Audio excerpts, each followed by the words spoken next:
আসসালামু আলাইকুম রহমতুল্লাহ। দেশ ও দেশের বাহিরে যারা আছেন সবার প্রতি রইল আমার আন্তরিক শুভেচ্ছা। আজকে একটি বিষয় নিয়ে ভিডিওটা আপনাদেরকে উপহার দিচ্ছি। এই ভিডিওতে কথাবার্তাগুলা আমার যদি কোনো ভুলভ্রান্তি হইয়া যায় আমাকে ক্ষমা মার্জনার দৃষ্টিতে দেখে আমাকে ক্ষমা করবেন। ভিডিওতে কিছু গালাগালি শুনলাম আব্দুর রহমান আর লতিফ সরকার সাহেব। লতিফ সরকার সাহেব একজন বাংলাদেশের মধ্যে ঐতিহ্যবাহী বাউল শিল্পী, আমি তাকে শ্রদ্ধা করি। আর রহমান সাহেব উনি একজন ইউটিউবার। আমি উভয়কে বলবো আপনারা ভিডিওতে এসে এইভাবে কথা বললেন না। আমি অনুরোধ করছি, পাবলিক ফাংশন বাংলাদেশে 18 কোটি মতান্তরে 20 কোটি লোক সবাই আপনাদেরকে দেখছে। উভয়কে আমি বলবো এক কথায় প্রকাশ, আমি উভয়কে বলবো এইটাই কি আপনাদের চরিত্র? এইটাই কি আপনাদের শিক্ষা?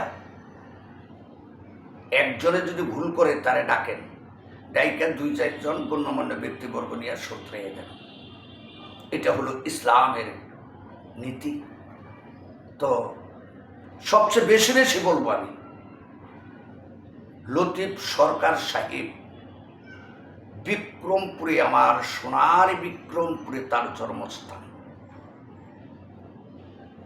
সে আমাদের উজ্জ্বল ভবিষ্যৎ। লতিফ সরকার সাহেব, রহমান সাহেব সেও একজন ভালো মানুষ, তরিকতের মানুষ। তো বাবা রহমান, এইভাবে যদি আপনারা কাদা ছুড়াছুড়ি করেন তা আমাদের যে জুনিয়র তারা কি করবে?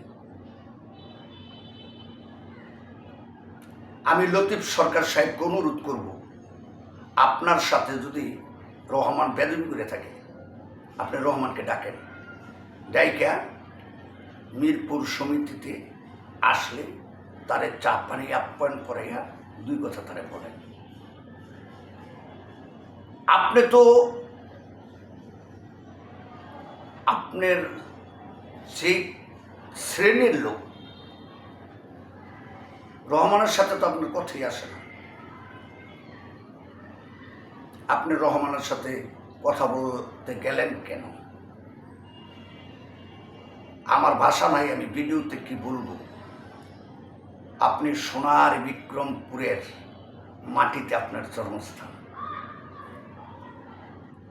64টা জেলার মধ্যে 64টা জেলার লোকে ভারতে গেল বিক্রমপুর চিনে মানুষ। আপনি তো সেই দেশের লোক, আপনি তো ওইটার দিকে তাকাই একটু নীরব থাকা উচিত ছিল। আমি লতিফ সরকার সাহেবকে মনপ্রাণ দিয়ে ভালোবাসি বিদায় আমি লতিফ সরকারকে যে কথাগুলি বললাম আমি অগ্রাধিকার নিয়ে বলছি। যেহেতু আমার এলাকার, আমার দেশের, আমার সোনার বিক্রমপুরের ঐতিহ্যবাহী বাউল শিল্পী শ্রদ্ধা জনাব লতিফ সরকার সাহেব। আপনি তো আমাকেও, লতিফ সরকার সাহেব আপনি আমাকেও চিনেন, আপনারা আমাদের ভবিষ্যৎ। তা আপনারা যদি এইভাবে কাদা ছুড়াছুড়ি করেন, একটা ইউটিউবার রহমানের সাথে আপনি কোনো কথার প্রয়োজন পড়ে না।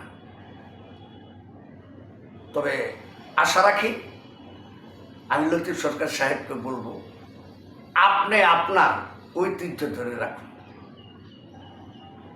আরেকটি কথা, কালকে আমি ভিডিও করলাম, যেমন মনে করেন গতকালকে আমি একটা ভিডিও করছি, এই ভিডিওতে আমি কি বলছি, আজকে আমি কি বলবো অতীত সূচনা করে আমার সামনের দিকে বাড়তে হবে। আমি অতীতে কি বলে আসছি ভিডিওতে, এই ভিডিওতে কি বললাম, বর্তমান প্রেক্ষাপট এবং সামনে আমি কি বলবো।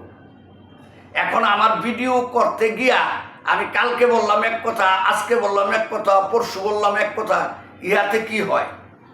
দেশ ও দেশের বাহিরে যারা আছেন সবাই আমাকে ফাসেক বলবে। এগুলি চিন্তা চেতনা করে কথাবার্তা বলতে হয়। আশা রাখি আমি কি বলতে চাচ্ছি আপনারা সুশীল সমাজের লোক, জ্ঞানী এবং শিক্ষিত সমাজের লোক আমার ভাষাগুলো আপনারা অবশ্যই বুঝতে পারছেন। যদিও আমি বুঝতে না পারি, আমি তো মূর্খ। বাংলাদেশের মধ্যে যদি কোনো মূর্খ লোক থাকে তো সেই লোকটা আমি মোহাম্মদ সবুরউদ্দিন দেওয়ান। আর যদি নিচু কোনো শিল্পী থাকে বাংলার বুকে, আমার চেয়ে নিকৃষ্ট বাউল শিল্পী বাংলার বুকে আর কেউ নাই। আমার জন্য আপনারা দোয়া করবেন, আমি যেন একজন সূক্ষ্ম আদর্শবান মানুষ হইয়া যেন এই পৃথিবী ছেড়ে শেষ নিঃশ্বাস ত্যাগ করি। লা ইলাহা ইল্লাল্লাহু মুহাম্মাদুর রাসূলুল্লাহ সাল্লাল্লাহু আলাইহি ওয়াসাল্লাম, মুর্শিদ আমার মালিক দেওয়ান।